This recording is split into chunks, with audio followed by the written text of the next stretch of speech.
Hello guys, good afternoon, Ram Ram, सत श्री अकाल, अस्सलाम वालेकुम, vote ever you feel connected with. स्वागत करता हूं आज आपके अपने चैनल नितिन एजुकेशनल सोसाइटी पर। जैसा कि मैंने लास्ट टाइम आपका अपना एक वीडियो दिया था बोर्ड मास के ऊपर, तो अभी मैं स्टार्ट किया हूं नंबर सिस्टम से।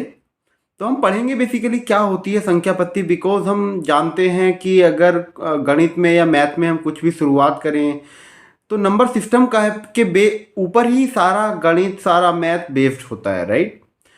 अगर हम देखें कि क्या होती है संख्या, what is number, what is system.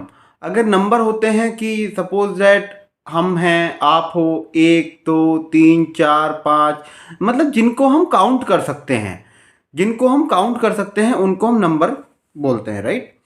तो बेसिकली शुरुआत करेंगे क्या होता है नंबर सिस्टम, क्या भिन्न भिन्न प्रकार की क्या पूर्णांक होते हैं, क्या पूर्ण संख्याएं होती हैं, क्या ऋण पूर्णांक होते हैं, सम संख्या हम किनको बोलते हैं, विषम संख्या किनको बोलते हैं।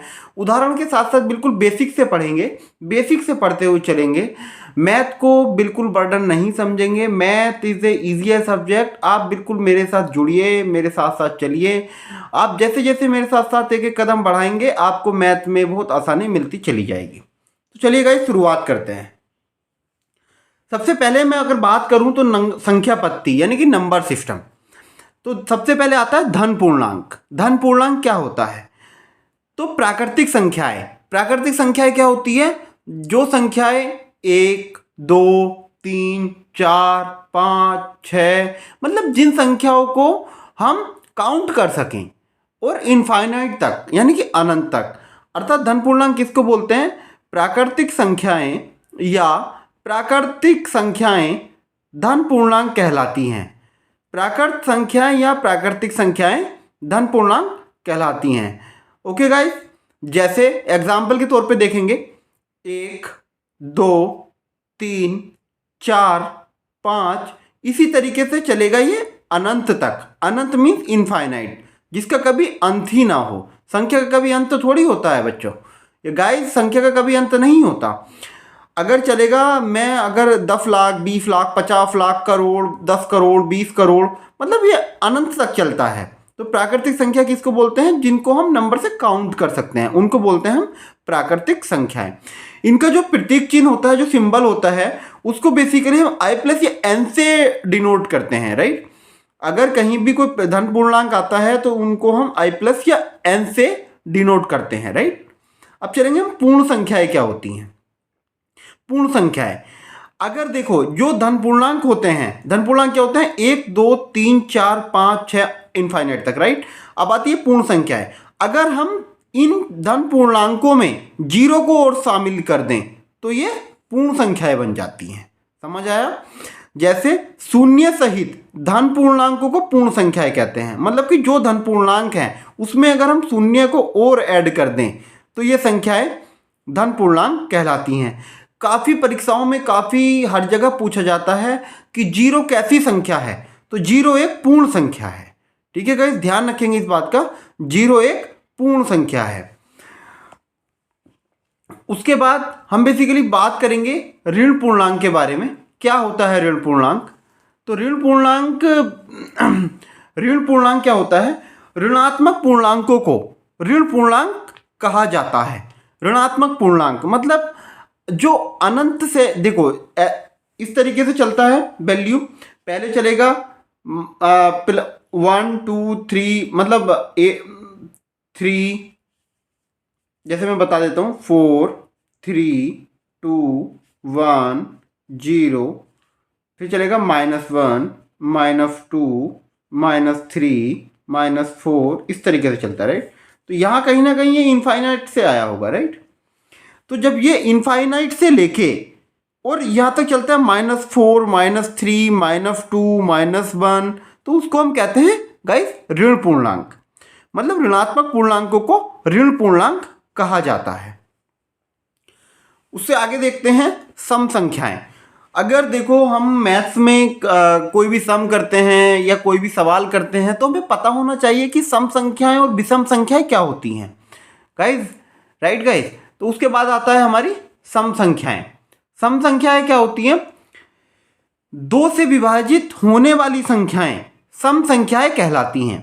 मीन्स जो संख्या दो से डिवाइड हो जाती है उसको हम सम संख्याएं कहते हैं। जैसे दो से अपने आप दो भी डिवाइड हो जाता है गाइस, चार भी डिवाइड हो जाता है, छः भी डिवाइड हो जाता है, आठ भी डिवाइड हो जाता है, 10 भी डिवाइड हो जाता है, 12 भी डिवाइड हो जाता है और इनफाइनाइट तक। मीन्स जो संख्याएं दो से डिवाइड हो जाती हैं या दो से विभाजित हो जाती हैं या जिन संख्याओं में दो का पूरा पूरा भाग चला जाता है उन संख्याओं को हम सम संख्याएं कहते हैं। उसके बाद देखते हैं हम विषम संख्याएं क्या होती हैं। गाइस ध्यान देंगे, बेसिकली अगर देखिए मैं बिल्कुल बेसिक से शुरुआत करा रहा हूँ आपकी। सबसे पहले हमें मैथ में आगे पढ़ने के लिए लोग बाग कहते हैं मैथ समझ नहीं आ रहा, मैथ में दिक्कत हो रही है, मैथ का हमारा क्लियर नहीं होता, मैथ से हमें डर लगता है। तो वो क्यों लगता है? क्योंकि अगर देखिए हमारा बेसिक स्ट्रॉन्ग होगा तो आगे आप चाहे 5th क्लास का मैथ पढ़ लो, 8th क्लास का पढ़ लो, 10th का पढ़ लो, 12th का पढ़ लो, ग्रेजुएशन का पढ़ लो, पोस्ट ग्रेजुएशन में पढ़ लो, आपको बहुत ईजी लगेगा। अगर आपका बेस ही मजबूत नहीं है तो आपको, चाहे मैं 5th नहीं, मैं आपको 7th क्लास का भी मैथ अगर आपके हाथ में 4 क्वेश्चन दे दूंगा तो वो भी आपको डिफिकल्ट लगेंगे। तो हमें चीज़ों को डिफिकल्ट नहीं बनाना है क्योंकि सब कुछ आसान है। चलते हैं विषम संख्याएं क्या होती हैं, समझते हैं कि क्या होती हैं विषम संख्याएं। ठीक है गाइस, विषम संख्याएं जो संख्याएं दो से विभाजित नहीं हो पाती हैं उन्हें हम विषम संख्याएं कहते हैं। देखो आपने ऊपर देखा था सम संख्याएं। सम संख्याएं जो संख्याएं दो से विभाजित हो जाती हैं या जिनमें दो का पूरा पूरा भाग चला जाता है उन्हें हम सम संख्याएं कहते हैं। और विषम संख्याएं जो संख्याएं दो से विभाजित नहीं हो पाती हैं उन्हें हम विषम संख्याएं कहते हैं। जैसे एक दो से विभाजित नहीं होता है तो एक है। तीन भी दो से विभाजित नहीं होता है, तीन या तो तीन से विभाजित होगा या एक से विभाजित होगा। पाँच अपने आप से विभाजित होता है। सात भी दो से विभाजित नहीं होता है। नौ भी दो से विभाजित नहीं होता है। 9 3 से विभाजित होता है। अर्थात कहने का मतलब है जो संख्याएं दो से विभाजित नहीं हो पाती हैं उन्हें हम विषम संख्याएं कहते हैं। तो गाइस हमने पढ़ा धन पूर्णांक क्या होता है, प्राकृतिक संख्याएं यानी कि जो हम नंबर को काउंट करते हैं 1 2 3 4 5 उनको धन पूर्णांक कहते हैं। पूर्ण संख्याएं क्या होती हैं, अगर हम 0 को धन पूर्णांकों में सम्मिलित कर दें तो वह पूर्ण संख्याएं बन जाती हैं। ऋण पूर्णांक क्या होता है, ऋणात्मक पूर्णांकों को ऋण पूर्णांक कहा जाता है। इन्फिनिटी से लेकर जो माइनस में चलते हैं, -4 -5 -6 -2 -1 इस तरीके से। उसके बाद आता है सम संख्याएं।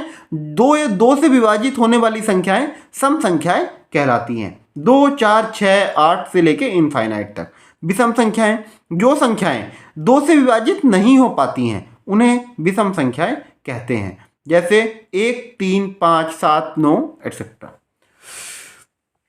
उसके बाद गाइस चलते हैं, देखते हैं और भी कुछ प्रकार की संख्याएं होती हैं जो हमारे लिए महत्वपूर्ण है, जो हमारे लिए जरूरी हैं, जिनका हमारे लिए अक्सर सब कुछ हमेशा पूछा जाता है। ठीक है, तो चलेंगे है भाज्य संख्याएं। भाज्य संख्या क्या होती हैं, पढ़ते हैं। जो संख्याएं स्वयं यानी कि खुद से तथा एक अतिरिक्त अन्य किसी संख्या से विभाजित हो जाती हैं। जो संख्याएं खुद से तथा एक अन्य किसी अतिरिक्त संख्या से विभाजित हो जाती हैं उन्हें भाज्य संख्याएं कहते हैं। यानी कि एक बार देखिए समझिए, जो संख्या स्वयं यानी कि खुद से तथा एक अतिरिक्त अन्य किसी संख्या से विभाजित हो जाती हैं उन्हें भाज्य संख्याएं कहते हैं। जैसे 4 6 8 9 इत्यादि। यानी कि भाज्य संख्या 4 कैसे है, या तो ये खुद 4 से विभाजित हो रहा है, 4 1 जा 4, या फिर ये एक के अतिरिक्त अन्य किसी संख्या से, अन्य किसी संख्या यानी कि ये 2 से भी डिवाइड हो जाएगा, 2 से भी ये पूरा पूरा कट जाएगा, तो ये भाज्य संख्या है। जैसे 6 है, 6 या तो ये अपने आप से विभाजित हो रहा है या फिर ये अन्य किसी संख्या से विभाजित हो सकता है। जैसे 3 से कट जाएगा 2 बार, 3 दूनी 6 या 3 2 जा 6। ठीक है, तो उसी प्रकार से जो संख्याएं स्वयं तथा एक के अतिरिक्त अन्य किसी संख्या से विभाजित हो उनको हम भाज्य संख्या कहते हैं। क्लियर है गाइस? चलिए आगे चलते हैं। आगे है अभाज्य संख्याएं किसे कहते हैं। अभाज्य संख्याएं जो संख्याएं स्वयं यानी कि खुद से एवं एक के अतिरिक्त किसी संख्या से विभाजित नहीं हो पाती हैं। ओनली भाज्य संख्याएं और अभाज्य संख्याएं में यही अंतर है कि भाज्य संख्याएं में स्वयं तथा एक के अतिरिक्त किसी संख्या से विभाजित हो जाती है तथा अभाज्य संख्याएं में स्वयं एवं एक के अतिरिक्त किसी भी संख्या से विभाजित नहीं हो पाती हैं, उन्हें अभाज्य संख्याएं कहते हैं। जैसे 2, 3, 5, 7, 11 यानी कि जो संख्या स्वयं यानी कि स्वयं से यानी कि 2 स्वयं एवं एक के अतिरिक्त किसी संख्या से विभाजित नहीं हो पाती हैं। 3 भी किसी से विभाजित नहीं होगा, 5 किसी से विभाजित नहीं होगा, 7 भी किसी से डिवाइड नहीं होगा, 11 किसी से विभाजित नहीं होगा। तो इस तरीके की संख्या को क्या कहते हैं? अभाज्य संख्याएं। उसके बाद चलते हैं गाइस, बहुत ही इंपॉर्टेंट है परिमेय संख्याएं क्या होती हैं। परिमेय संख्या सिंपल सा, आज कुछ ज़्यादा कुछ नहीं करेंगे, सिंपल बात करेंगे ओनली संख्याओं के बारे में कि संख्याएं क्या होती हैं। जैसे कि हमने काफ़ी अभी पढ़ा पूर्णांक क्या होता है और जी ऋण पूर्णांक क्या होता है, सम संख्याएं क्या होती हैं, विषम संख्याएं क्या होती हैं, भाज्य संख्याएं क्या होती हैं, अभाज्य संख्याएं क्या होती हैं, और अब हम पढ़ेंगे परिमेय संख्याएं क्या होती हैं। परिमेय संख्याएं गाइस P/Q के रूप में लिखी जा सकने वाली संख्याएं, यानी कि जो अपोन में लिखी जाती हैं, P/Q को Q से डिनोट करते हैं इसको, P/Q के रूप में लिखी जा सकने वाली संख्याएं परिमेय संख्याएं कहलाती हैं। जहां P और Q दोनों पूर्णांक हैं। क्या है? जहां P और Q दोनों पूर्णांक है, पर पूर्णांक में तो 0 भी होता है, परंतु Q जो है वो 0 के बराबर नहीं हो सकता। ये परिमेय संख्या का रूल है। P/Q के रूप में लिखी जाती है पहली चीज। दूसरी चीज, P और Q दोनों पूर्णांक होते हैं तथा Q जो होता है Q, राइट, जो Q होता है Q 0 के बराबर नहीं हो सकता। इस चीज का विशेष ध्यान रखेंगे, ठीक है। जैसे देखेंगे 7/9, 22/7 एटसेट्रा, इस तरीके के ये उदाहरण है। और भी लिख सकते हैं 4/5, 6/11 एटसेट्रा। इस तरीके के ये हमारे एग्जाम्पल हैं परिमेय संख्याएं के। एक बार और देखेंगे, जो संख्याएं P/Q के रूप में विभक्त की जाती हैं, जहां पर P तथा Q पूर्णांक हैं तथा Q 0 के बराबर नहीं है। जैसे 7/9, 22/7, 4/5, 6/11 एटसेट्रा, ठीक है गाइस। उसके बाद चलेंगे अपरिमेय संख्याएं क्या होती हैं। हमने पढ़ा परिमेय संख्याएं, अब हम पढ़ेंगे गाइस अपरिमेय संख्याएं क्या होती हैं, ठीक है। तो अपरिमेय संख्याएं जिन्हें P/Q के रूप में न लिखा जा सके। देखो एक चीज बताता हूं, मैंने आपको इस तरीके से मैंने नोट्स प्रिपेयर किए हैं कि जहां पे एक तरफ आपको पॉजिटिविटी दिखेगी, एक दूसरी तरफ आपको नेगेटिविटी दिखेगी। जैसे परिमेय संख्याएं कैसे लिखी जाती है? P/Q के फॉर्मेट में लिखी जाती हैं, P/Q के फॉर्मेट में। और अपरिमेय संख्याएं ये जिन संख्याओं को हम P/Q के फॉर्मेट में ना लिख सकें, उन्हें हम अपरिमेय संख्याएं कहते हैं। जैसे √2, √3, -√2, -√3, यानी कि अंडर रूट में जो संख्याएं आपको दिखेंगी वो सब अपरिमेय संख्याएं हैं। अंडर रूट के में जो आपको संख्याएं दिखें वो यहाँ पे आपकी अपरिमेय संख्याएं होती हैं, ठीक है गाइस। ओके, इसके बाद चलते हैं लास्ट, आज बात करेंगे वास्तविक संख्या के बारे में, ठीक है गाइस। वास्तविक संख्या के बारे में बात करेंगे, क्या होती है वास्तविक संख्याएं, ठीक है। तो परिमेय तथा अपरिमेय संख्याएं सम्मिलित रूप से वास्तविक संख्याएं कहलाती हैं। देखो कितना इजी है।